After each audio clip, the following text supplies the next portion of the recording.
Welcome to this episode of Dev Questions with Tim Corey. Join us as we tackle the questions you are asking about a career in software development, understanding the industry, and new technology. If you are just starting out or you want to grow stronger as a developer, this is the place to get your questions answered. Now, here's your host, expert developer, and online educator, Tim Corey. Is software development right for you? And if so, how do you get started? There are a lot of questions around getting started in software development. In this episode, I'm going to go through the most important ones so that you can get started with confidence. So let's start at the beginning.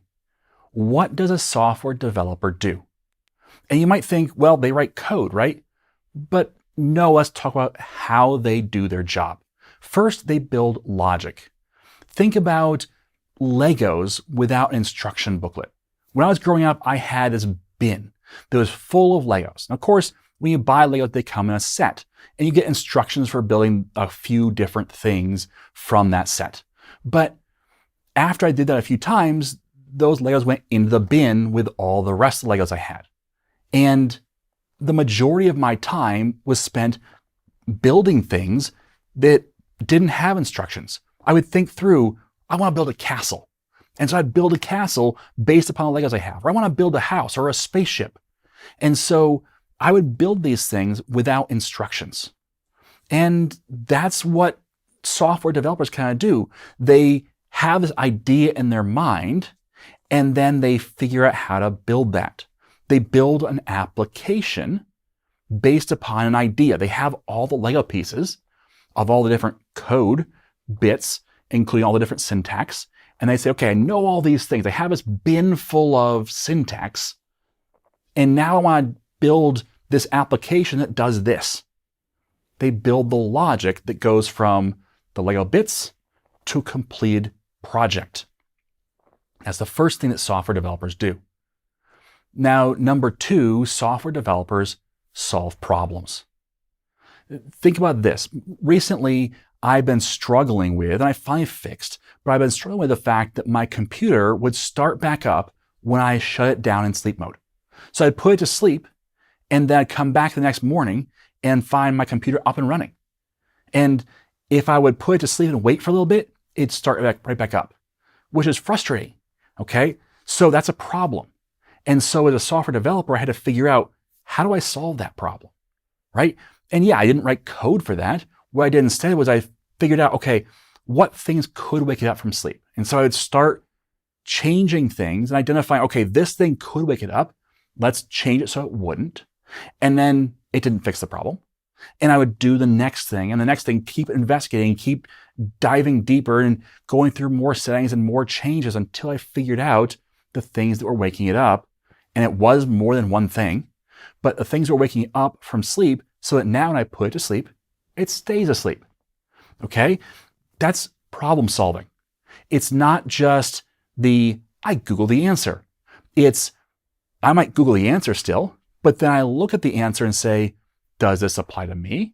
And then even if it does apply to me, can I make that change safely?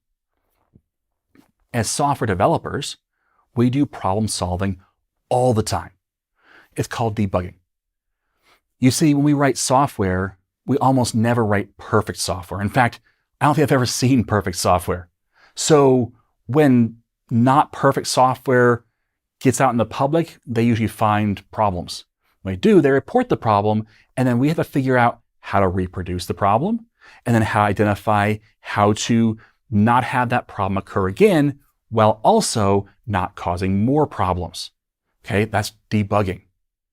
Now, number three thing a software developer does is they identify problems and solutions. So let's say that I have a boss come to me and say, I want to capture phone numbers for texting. Okay, so this is what part of my job would be, is to say, okay, that's what you want accomplished. But now let's talk through that, because if you're capturing a phone number from someone, does that phone number is it always capable of receiving texts? Not always. There still is the concept of landline phones, and not all of them have texting capabilities. So have you thought that through? Have you thought through maybe an option to say, may I text this phone number? Or asking when they ask for a phone number, say, can I have a phone number I can send text to? Okay, so we're identifying the problems with what you've been asked to do and potential solutions. You see that part of a software developer's job is capturing requirements. So you're often given requirements that are vague, and you have to identify all the potential problems or all the potential issues that might cause you to have to redo the system. Because at the end of the day, your boss doesn't want just a broken system that works sometimes. Your boss wants an application or a system that works all the time. And so you have to work through and figure out how to make that happen. And sometimes it means clarifying and identifying how we could make things better, or what problems might be in the path that we can solve and how to solve those. Okay? So those are the things that a software developer does. They build logic, they solve problems, and they identify other problems and the solutions for those problems. Okay? So they build applications, they debug, and then they gather and work through requirements. Now, a lot of that work does not involve writing code. In fact, writing code is only a part of what a software developer does. In fact, reading code is even more important than writing code. So that's what a software developer does at a high level. But next, let's talk about what language to learn, because you probably are thinking, okay, I want to learn to be a software developer, but there's so many languages out there. Which one's the right one? I'm going to give you my personal opinion, because you can learn almost any language and be successful. You can learn almost any language and it be the right choice, or almost any language and it be the wrong choice for you. So I'm going to give you my personal opinion based upon my criteria for what a good language is to start with. Okay? So a good language, in my opinion, to start with should be easy to get started. But it should also keep your options open, meaning that as you grow in that language, you should be able to still figure out, do I want to be a front-end developer or a back-end developer? Do I want to be a mobile developer or a web developer? Do I want to work on, cloud, full stack, whatever? You want to be able to have those options available to you. Some languages don't work with everything. In fact, a lot of them don't. A lot of them are pretty specific to just the web or just mobile or just a couple of platforms. And so having a lot of options is good, because you may find that you say, you know what, I want to be a front-end developer.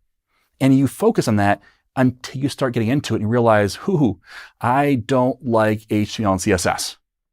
And that's a pretty big part of web front-end development.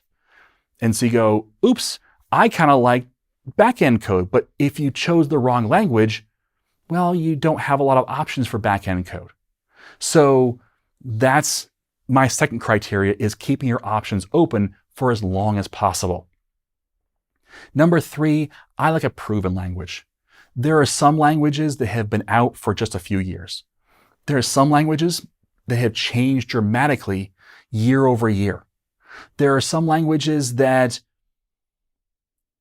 haven't really taken off in the public sphere yet, in the job sphere. Okay?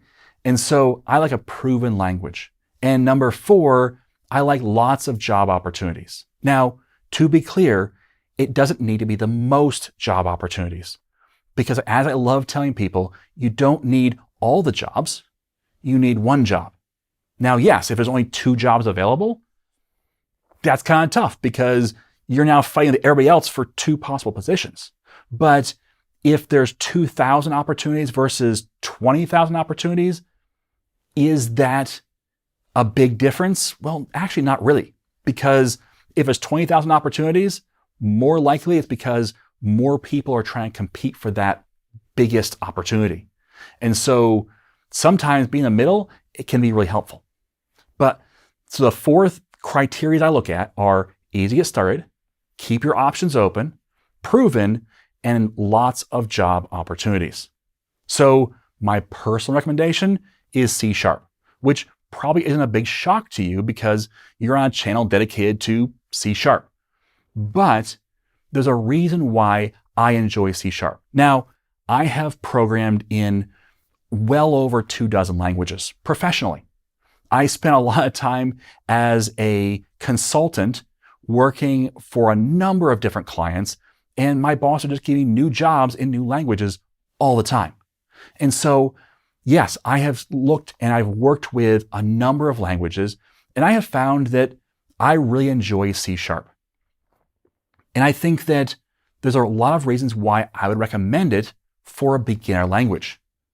It's been around for over 20 years. So it's, again, proven. It's used by companies of all sizes. It can be deployed to almost any device. And it's really easy to get started. So you see how that meets my criteria? In fact, as far as easy to get started goes, your first application could be as few as 2 lines of code. So just getting started can be very easy. And yes, there's a lot of depth to it, but you want a lot of depth to your language because you want to be able to go to as many different platforms as possible. You want those options to be kept open. So that's my recommendation for what your first application language could be. Now, you get to choose what you think it might be. But now, how do you validate that software development and then the specific language is right for you? So first, learn the basics. Okay? Learn the basics of the language, start figuring out, and then build practice projects based upon what you know so far. Okay? So you're not building full applications. But what you're doing is saying, hey, I learned the if statement. Let me write a little application that just tests the if statement. That's it. It doesn't have to, quote unquote, do anything. It doesn't have to be a, quote unquote, real application. All it has to do is help you practice your skill in what you just learned. So learn the basics, start building practice projects to test what you've learned in the basics, and then repeat for a significant period of time. Keep doing that over and over as you continue to build on your skills. And then at some point, once you've got enough of those skills, build a small but meaningful application. Build something that really does something. It doesn't have to be unique. It does not have to be something you could sell. It just has to be something that works. So doing that will help you figure out, first of all, do I even like being a software developer? And then, do I like this language and how it works? Now, be careful not to bounce around. You want to make sure that you spend that time iterating. You don't want to just do a week in this. You want to do a few months probably to really go deeper into this. Okay? Now, that brings up the next question is, how would I learn a language? Okay, you talk about learning the language and how, the cycle of learn, practice, learn, practice, learn, practice, and then build an application. But how do I learn? All right? So my advice here is to pick an instructor that has complete training in the language you want, because having one voice is really helpful. Now, that might be a book. It might be learn this language from start to finish. Great. Or it might be a series of video instructions. Or it might be maybe a boot camp. We'll talk more about that later. Probably not. Okay? But pick one instructor that has as complete as possible from very beginning to real world ready. That way, with that single voice, you can get a single cohesive message and make sure that you follow a path that's coherent. Okay?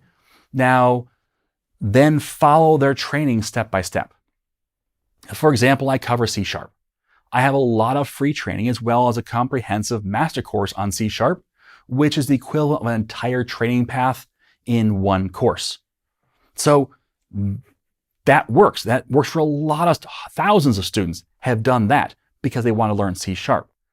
Follow something like similar in other languages with other instructors.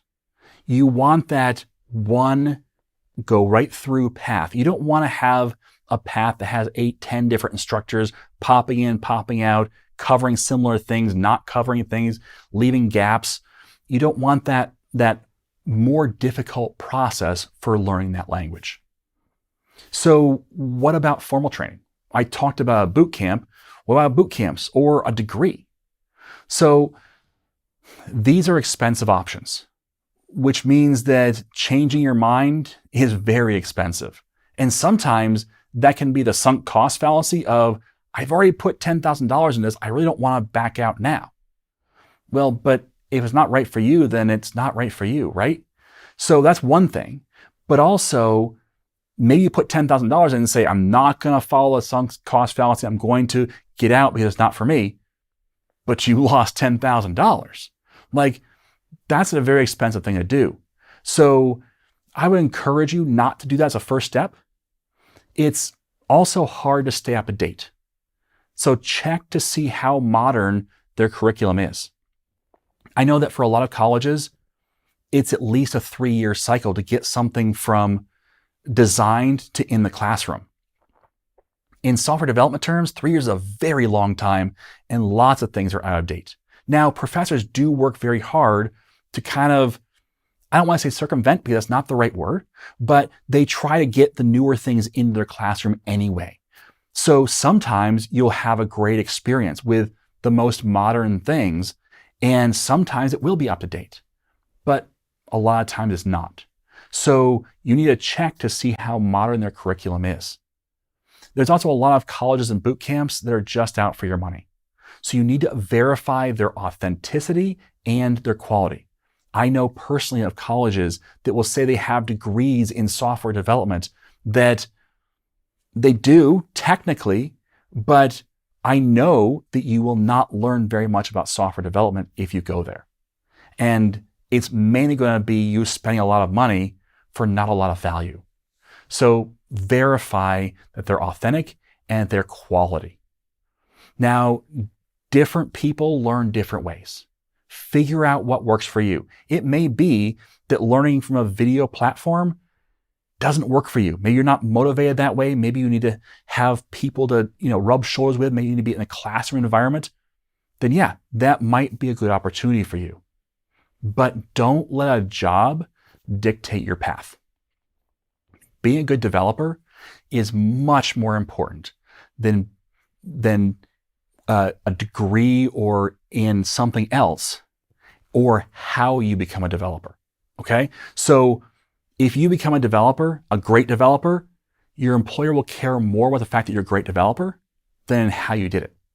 All right? So sometimes that could be a degree. Sometimes that could be a boot camp. Sometimes that could be self-taught. Sometimes that could be instructor-led, online training. Whatever the case may be, don't let getting a job dictate your path. Because you can always say, hey, I'm going to take 3 or 6 months and learn how to be a software developer and then work to get a job. But maybe, you know what? I really need that degree. Okay, then get the degree. But you're already a software developer. You already have some skills. You're already ahead of what you need for that degree. And you could even potentially take a degree that's a little easier or that rounds out more areas or that allows you to have the time to work as a software developer on the side as well. So it can launch you forward. So don't just let a job dictate your path. If you need a degree, okay, maybe, but probably not anymore. It's getting less and less. But either way, become a good software developer first, and then figure out if you have to have additional requirements to get the jobs that you want. Okay? Now, finally, what do you need to do to get a job? Okay? So I'm going to give you a very high-level overview. There's 4 areas to focus on to get a job. Okay? First of all, your skills. You need to have good software development skills. That means lots of practice, okay? You need to not just learn syntax. Remember when I talked about the things you need to do as a software developer, the tasks that software developers do, I didn't say they know lots of syntax. But it's kind of like, again, that Lego bin.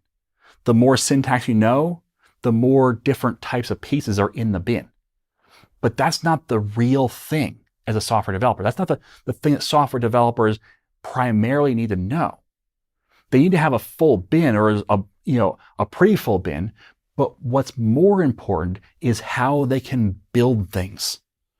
And that is something that is a skill that takes practice. So first off, the first of the four areas to get a job is you need to have skills. And then number two, right on its heels, is you need to have experience. You may say, Tim, how do I get experience if I don't have a job? Because a job is experience, right? Well, no, that's not the only way you get experience, okay? You can get experience in a lot of different ways. I have a whole separate Dev Questions episode on getting experience, but part of that is really just practice. Being able to show off that you can do the job. Build a portfolio, and we'll talk about that in a minute, but build a portfolio of things that you've practiced to show off your experience level. So that's number two. Number three is having a resume and continue to add to that.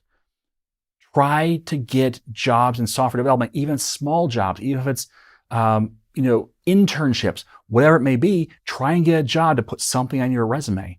But then number four, and kind of more importantly, is build that portfolio. And it starts with back at your experience, practicing, building larger things based upon what you have practiced and showing off what you can do.